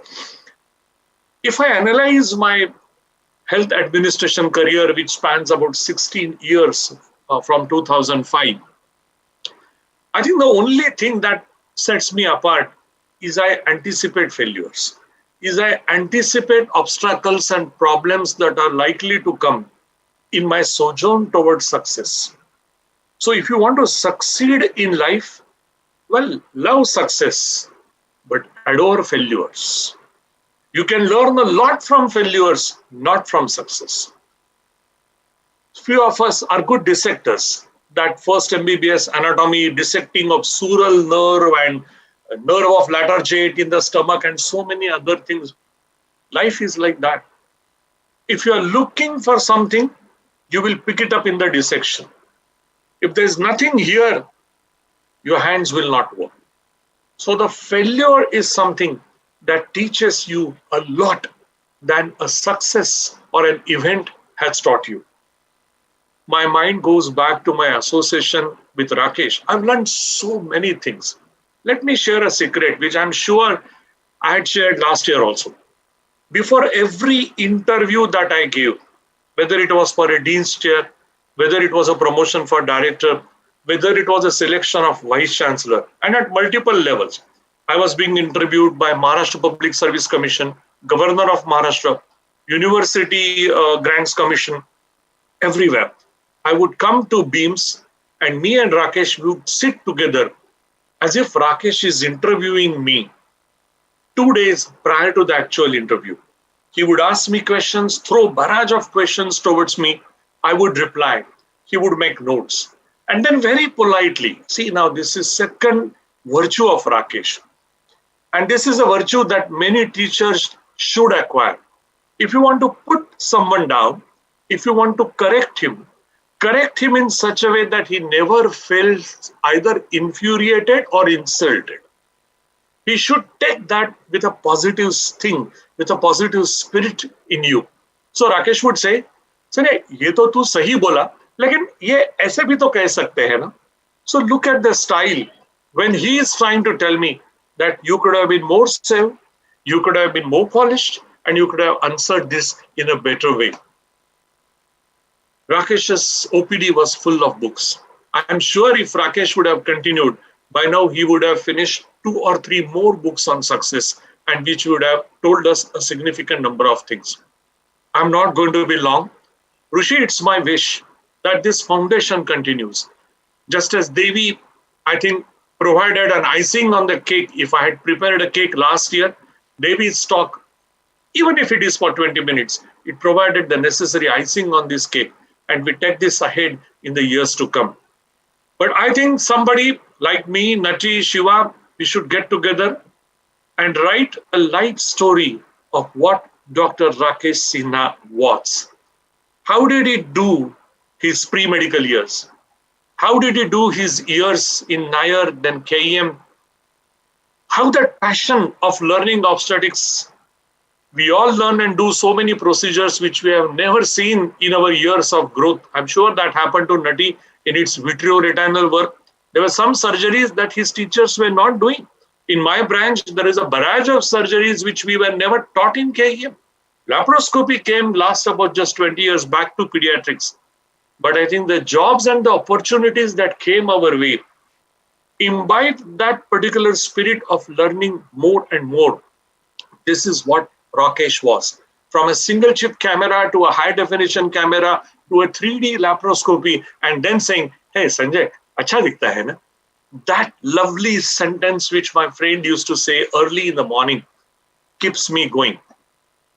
I had made a vow that I was not born as a surgeon, but I will die as a surgeon.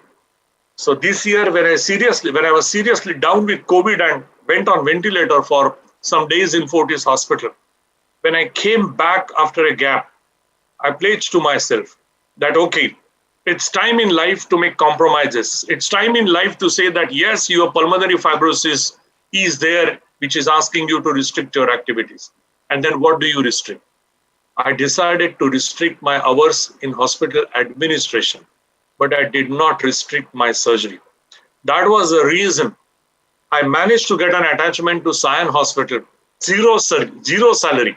It is just that pleasure of blooding your hands every day morning, talking to the young residents, discussing various things and learning from them. So when the list comes every day, when the yesterday's list came, I wrote specifically, I'm going to do the laparoscopic appendicectomy. And my boys asked me today morning, "Sir, normally you assist us. Why are you doing today?" And I said, this is not a surgery for me today. This is a tribute given to my late friend whose memory I am going to leave today evening. Hats off to Rakesh Sinha, who made me a better surgeon. Thank you very much. Sanjay, great thoughts. And I think, I'm sorry, before Rushindra, I'm talking. No, please. With your permission, Rushindra. No, I think 2 things I think what you said is right. 2 homework I took. One is that book you have to write. And I think it's more than a person I'm now becoming, because I lost my grandmother. And that time I thought I didn't have any attachment, but I think I realized I went in depression. And then finally I've come out because of spirituality. I'm visiting Swami Vivekananda Rock Memorial in Kanyakumari. I did meditation there. And finally going everywhere. And Shiva suggested, okay, you did everything, but you come back to a normal thing and see what you can do. So I'm doing that. And as you rightly said, Sanjay, being a surgeon is great. Raat mein 11 baje. So I think, as you rightly said, even I am bored of running the hospital myself. So I'm thinking of becoming only a surgeon. so that I can do surgery, and rest of the time somebody can do the administration. I'm in that process now. So like this, that book, I don't know how to start. We should, I think Shiva will be definitely happy to do that. But I think you should let me know. I know you're the most busy, Sanjay, but let me know how to start it. Maybe Rushindra also, they should help us. And the second is, can I also get a job in Sion Hospital? I will have to pass it on to additional municipal commissioner and municipal commissioner. But yes, I think we should make an attempt. Okay. I think I always felt that these barriers of public health sector and private health sector should be bulldozed. There should be more bridges than the walls and barriers that we have created. I was attached 2 years back. The head of the department, I forgot her name now, and because I was traveling, and she said, you're not having enough time. But now I have time, no travel, and I love to come and work and teach. So worth making a try. We'll see. I know. Only problem with vitreoretinal surgery is still the equipments are a problem in Sion. I know that. At least KEM has got it now. So in case I mean anywhere, who's the additional municipal commissioner I should apply? We'll talk offline, Mr. Suresh Kakani. Yeah, but we'll talk offline. Right, great, but I think Rakesh, Rushindra, you should take up this homework of writing the book. Yes, and yes. He says he has put it like nicely. The three of us can be the thing, and you and absolutely, sir. We'll do that. Thank you. Thank you so much, Dr. Oak. You made it in perfect time. I think this was lovely, and Dad always enjoyed having his discussions. I think one thing that he was really inspired by you as well is especially the fact that you have authored so many books. That's one thing that he really wanted to run. That's something that pushed him to write The Anatomy of Success. So thank you so much, sir. I really appreciate that. Now we'll move on to a short segment. We edited a small video which showcase, since today's topic is overcoming failures, we realized that there's something that's very important to overcome all these failures. Everyone spoke very well about it. Dr. Devi Shetty, Dr. Sanjay Oak, Dr. Natarajan, Mr. Shivanandan, and Dr. Arshad Ghulam as well. And I think one thing that's really important is the success principles that go into overcoming failure. So I have a short video that I have edited of a previous conference that my dad, Dr. Rakesh Sinha, did. We'll play that video now for everyone. I need to talk about optimism. I think this is one quality that all of us need to understand. By definition, optimism is a generalized expectancy that good things will happen in all the important domains of our life. There are three components to everything. I spoke about the twins. The first is biology. So we come into this world with certain genetic makeup. Optimism, you have every time you're happy, every time you laugh, and that is what the laughter club is based on. I mean, all of us have heard of the laughter club. People just sit down and laugh. We were laughing some time back. That actually secretes norepinephrine. That is a hormone which gets you into a stage of euphoria. Why do you think we organize this lecture after lunch? So all of us have norepinephrine being secreted. So we are in a little euphoria. We feel a little better. So when this norepinephrine, NE as it is called, is not there, you get into a little depression. So biology says that when you're happy, you're looking at positive things in life, you're looking at everything optimistically, you have a hormone secreted which is getting your levels up and you feel nice, you remain more healthy. The second part is the learned component. When you have parents in the house who are negative, who keep complaining, who keep criticizing, who keep complaining about the system all around all the time, the children actually grow up complaining. They listen to the parents at home, go out and talk with their friends what they've heard at home. So we need to start thinking differently if we need to change. So the learned component says we learn all these things. People who are in offices, today if you sit down in business groups, all of them are discussing about how bad the government is, how corrupt the police is, how corrupt the income tax is, and so you should not pay any income tax. I think one of the best things that I read was, we must all pay income tax. Irrespective, all of us feel that the tax people are, they kya karenge, paisa to wo kha jate hain sab log, Oh, that's incorrect. Income tax department is like, the golden goose. The golden goose, leaves an egg. All the money that we give to the income tax is utilized for our growth, for the country. Now suppose all of us decide not to pay income tax. What happens to the government? They take the illegal sources of earning the money. So when you kill the golden goose, you destroy everything that you're going to get. So I think most of us should sit down and say, optimistically, yes, our country has problem, our country has corruption in certain areas. but who's going to rectify it? Just because everybody else is corrupt, if we take up to corruption, the situation worsens. Our cognitive thinking, the third component is the cognitive place. We must start thinking positively. And even if we live in an environment which is not so healthy, has problems, has corruption all over, we must start looking up and saying, oh, we are going to take care of this and we are going to put in our contribution. That's the biology. The American Management Association said something very interesting. He said 70% of the decisions taken by the management people in the United States at some stage or the other become wrong. That means all of us are going to take wrong decisions. So what? All you need to do is multiply the decisions you take, and your positive and helpful decisions, positive results would increase. I think that is what we need to do. And we've already mentioned what happens when you fail. Treat that as feedback and get back. Learn helplessness. I think C.K. Prahlad is another management guru from India who's practicing abroad. He gave a wonderful incident. He said they were doing some research and they got 4 monkeys into a room. And it was a big room like this. They left the monkeys in the room. They had a one-way see-through glass where the researchers could watch the room from outside. They put a pole in the center of the room and put bananas on top of the pole. And these 4 monkeys were left in for a few hours. When the monkeys were hungry, they saw the bananas, and first one of them, who was supposedly the leader of the 4, he started climbing the pole to get the bananas. The moment he reached the top of the pole, stretched his arms to get the bananas, there was a cold shower. With a pipe, these researchers put in cold water shower, a very harsh shower, which hit the monkey, and the monkey scrambled down. The second monkey tried, third monkey tried, fourth monkey. Every time they went up the pole, there was a shower of water preventing the monkeys from getting to the bananas. After some time, the monkeys stopped attempting.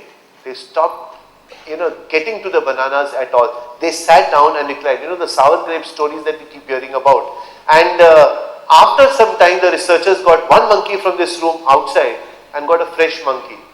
The fresh monkey, seeing the bananas and all these 3 other monkeys not attempting to get the bananas, wondered. They said, kya pagal log hai, bananas, why aren't they trying? So this new monkey tried to get the bananas.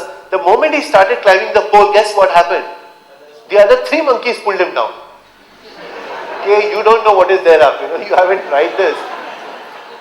This is exactly what happens to all of us. Whenever you want to attempt something, there are enough other experienced monkeys who say, hey, don't do this, we have experienced that. It's going to be a horrible experience. Don't attempt this. You're going to get that cold shower, you're going to get losses, etc. The second monkey was taken out, and slowly all the monkeys in the room were replaced. There were 4 fresh monkeys, and these 4 fresh monkeys had never attempted to go up the pole because they were never allowed to do that. They had never experienced the shower, but they never allowed each other to climb the pole also. This is exactly what happens to all of us in our lives. And we learn how to become helpless. And that's what's called learned helplessness. That I can't do this. And Martin Seligman, he started a concept which was called learned optimism. He's written a lovely book called Learned Optimism. Martin Seligman was a psychologist. He did a lot of work on optimism. And he said, you can actually learn how to be an optimist. Martin Seligman said, learned optimism means you actually look for the good in everything. It's called the good finder. Zig Ziglar said, a good finder is a person who keeps looking for the good everywhere. One of the $1 million questions that I keep asking is, what one thing would you dare to dream if success was guaranteed? If somebody told you, okay, what would you like to achieve? If somebody told you, okay, absolutely guaranteed that you're going to achieve it. Oh, we would like to do a lot of things, in our personal lives, in our professional lives, in our family lives.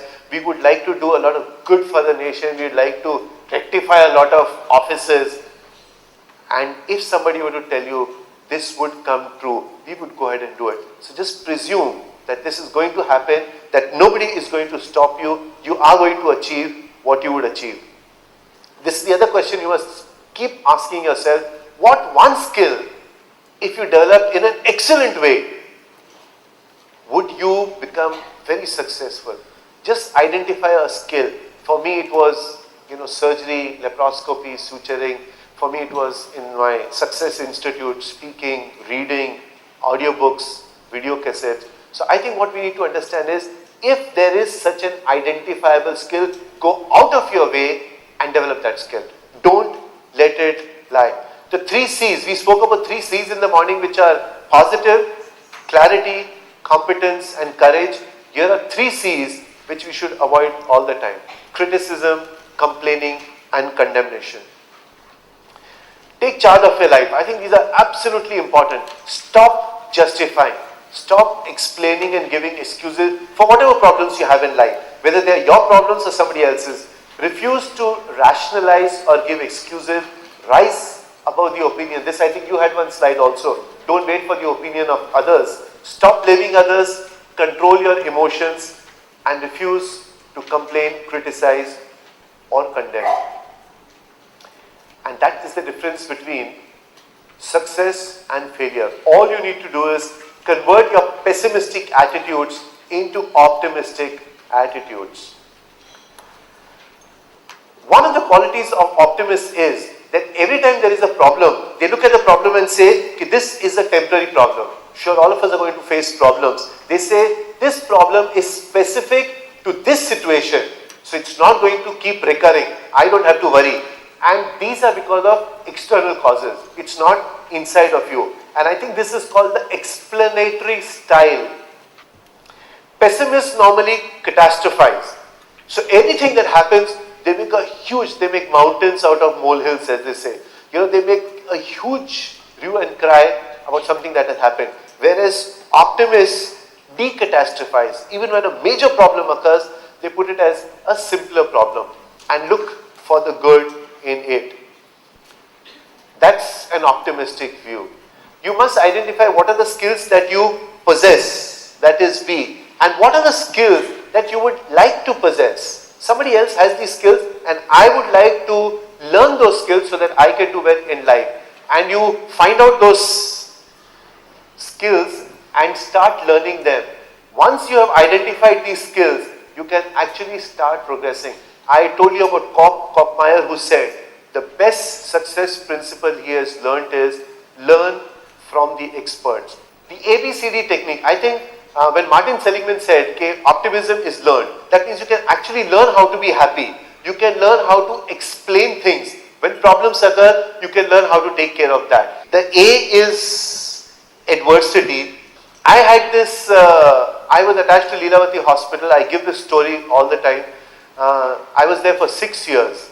The first year that I joined in, I finished my tenure a year, and at the end of the year I got a letter saying that your attachment to Lilavati Hospital has been discontinued, and I was wondering why. That was my adversity.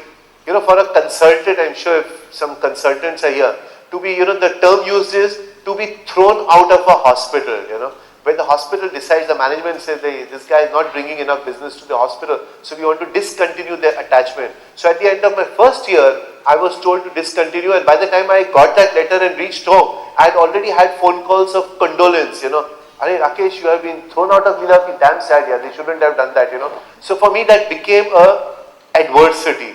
It was a major problem. Now I am a student of optimism, so I said, what can I do about it? Now I had to look at what are the beliefs.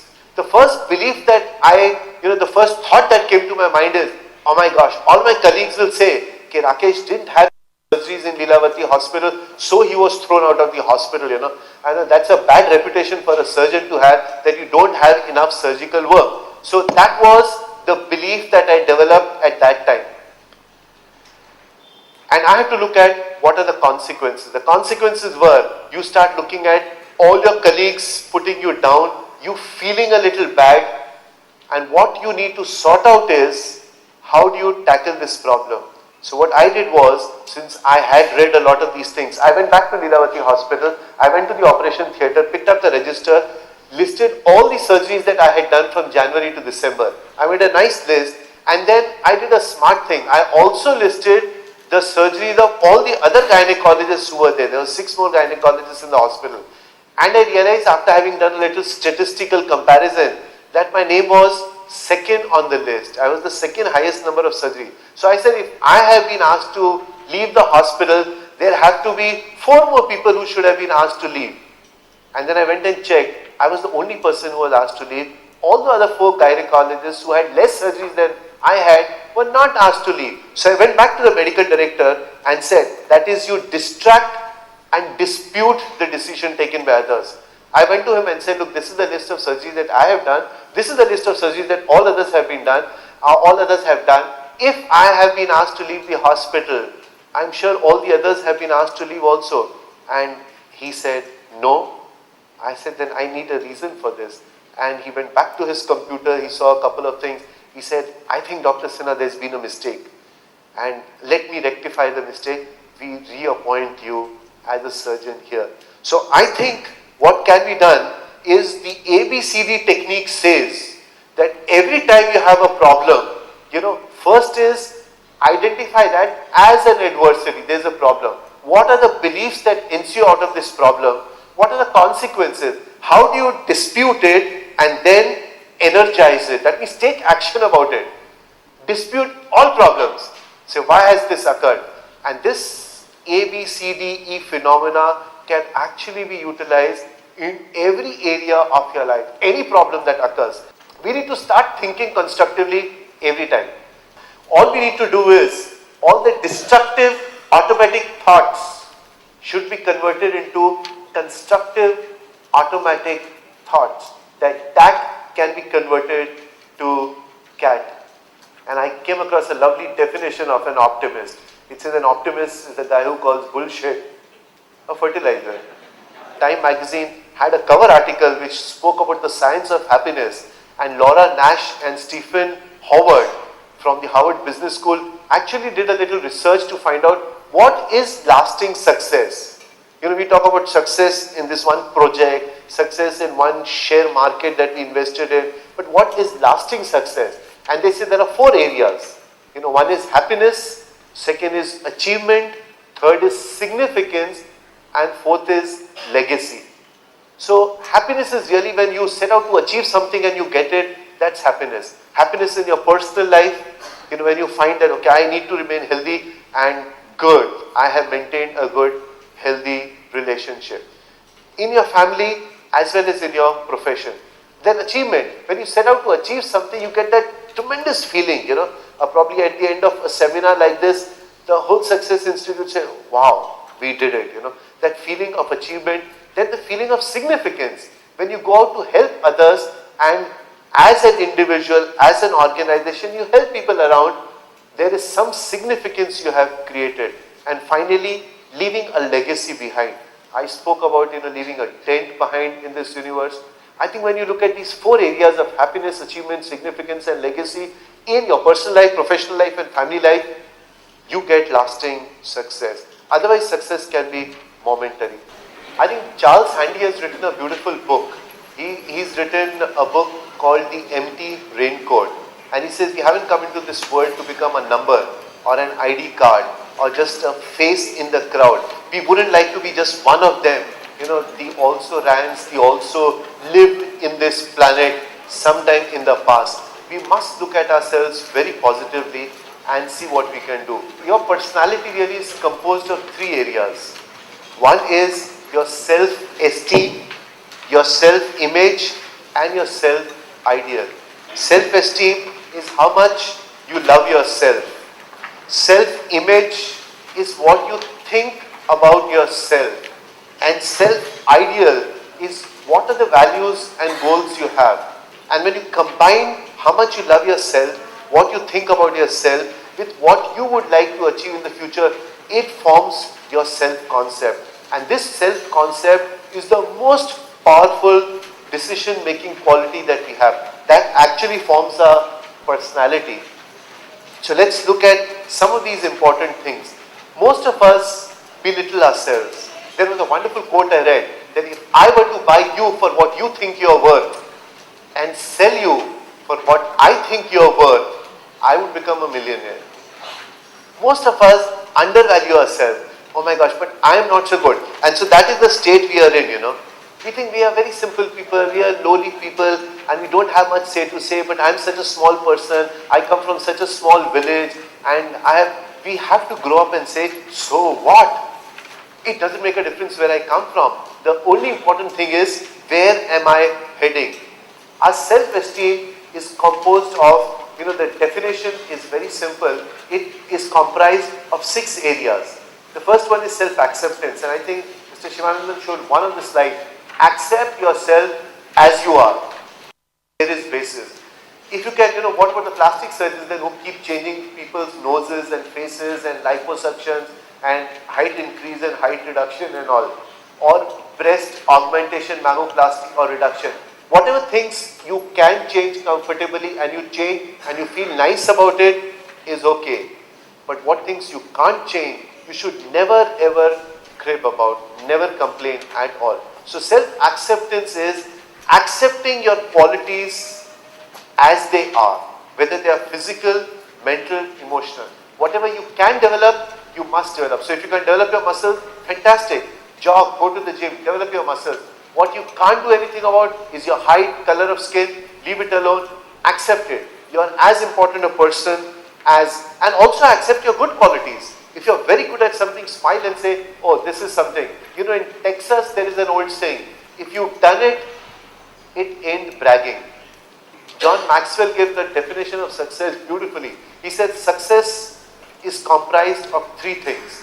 The first is utilizing your potential. The second is finding a purpose in life. And the third is sowing seeds of goodness. So Harvey Mackay wrote a beautiful book, Pushing the Envelope, and he's an envelope manufacturer. He said, this is a phrase used, utilize your potential to the maximum.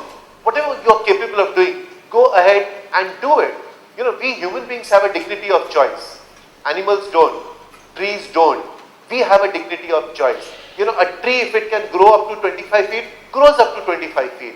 But human beings can do a lot of things, but they say, well, I don't want to do, I don't feel like doing it. So I'm not interested.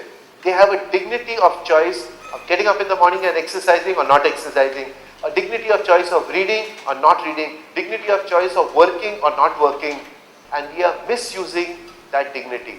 I think we must take care of that.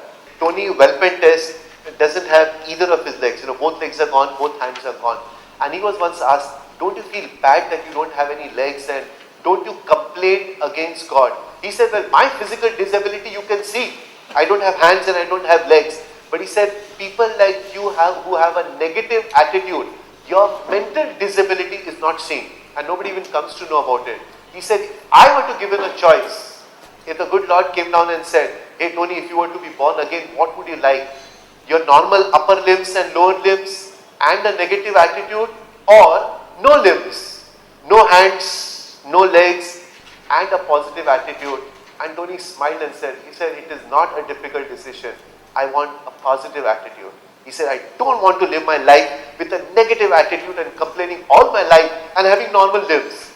He said, but he's become a motivational speaker now. And he says that most of the people in this world have such a negative attitude that I feel it is better to have a positive attitude and no limb at all. So the first is self-acceptance and the second is self-responsibility. I think we must be responsible for what we do in our lives. Well, there is a wonderful statement which says, in this life, there are no victims, only volunteers. All of us volunteer to be in the situation where we are. If you complain that I'm not in a good job, my boss is bad, or you have the choice of leaving the job and going somewhere else, but you volunteer to stay there for whatever justification or excuse that you might give. We have the dignity of choice of smoking or not smoking, but the consequences of this choice we have no control over. For example, if you say that it's my life, I'm going to decide whether I should smoke or not, and a lot of young people do that. They say, but I'm 19 years old and I decide to smoke. What is your problem? I've become an adult now. Or you have the dignity of choice of choosing to smoke. 20 years later and 20 cigarettes a day later, when you get a bronchogenic carcinoma of the lung, that was not your choice, isn't it? You chose smoking, but the consequences of your choice, you have got no control over. The next quality, so you have self-acceptance, self-responsibility, and the third one is assertiveness. These are actually like pillars. And when I spoke about Mark Spitz and he said, I have worked for 10,000 hours in the last 4 years and you call it luck, he was just being assertive. I think we must value ourselves a lot. So without actually putting down somebody else, you should be able to stand up for yourself. And that assertiveness is very important. When some child comes and say, I want to learn music, we say, oh no, music is bad for you, you study. So what we have done is chop, chop, chop.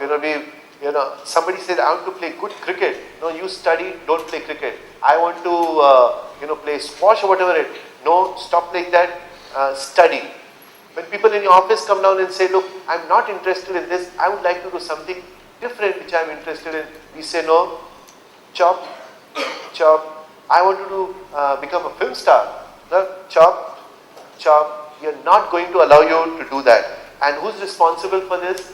We, as parents, we as colleagues, we as siblings, or whatever it is. So we can put down people by not allowing them to grow. And that is what we should avoid. We must get our priorities right. The last couple of slides, I think we as seniors, we as parents, this slide actually says there's something written down. 100 years from now, nobody's going to care about what your bank balance is, which car you drove, the Mercedes or a Zen or a Maruti 800 or a motorcycle. 100 years from now, who's going to care? How many bedrooms you had? What kind of clothing you had? What was your bank balance? How many shares you had in which market? NASDAQ or NSE or Mumbai Stock Exchange. Nothing would matter.